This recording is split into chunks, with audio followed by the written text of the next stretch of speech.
चाणक्य कौटिल्य एक महान राजनीतिज्ञ, अर्थशास्त्री और विद्वान थे जिन्होंने चाणक्य की नीति में जीवन के विभिन्न पहलुओं पर गहन विचार प्रस्तुत किए हैं। यहाँ चाणक्य के 5 प्रमुख नियम हैं जो सफल जीवन के लिए बहुत उपयोगी माने जाते हैं। ए, गुप्त बातें किसी को न बताएं।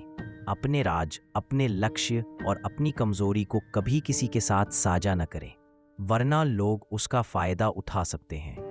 अर्थात जीवन में कुछ बातें केवल अपने तक सीमित रखनी चाहिए।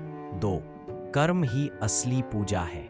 कर्म ही पूजा है और निरंतर प्रयास ही सफलता की कुंजी है।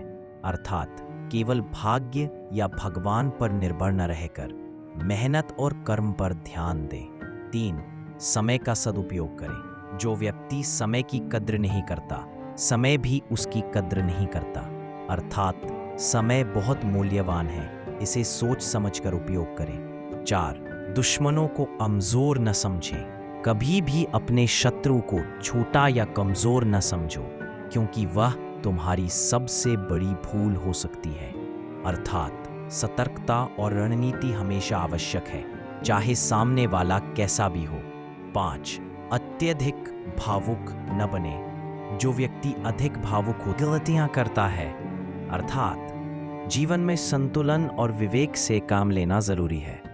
भावना से नहीं, बुद्धि से निर्णय लें। अगर आप चाहें तो मैं चाणक्य नीति के और भी नियमों को सरल भाषा में समझा सकता हूं। कमेंट करके बताएं कैसी लगी वीडियो। धन्यवाद।